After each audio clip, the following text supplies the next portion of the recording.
one of the major sources of tension has been a different attitude towards supporting the Ukrainians in the war in Ukraine against the Russian invaders, with Emmanuel Macron floating this idea quite recently, apparently without consulting his European counterparts and colleagues on this, of putting NATO boots on the ground in Ukraine, which Olaf Scholz didn't take kindly to. The Germans have been very slow to supply the Ukrainians with weapons. They've refused to send these Taurus missiles which could strike inside Russia.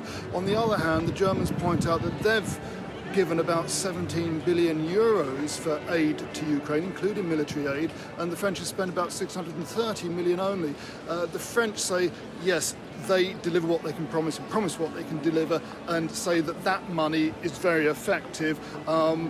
There are other issues, big divide over nuclear power, for example. The Germans stopped using nuclear power 3 years ago.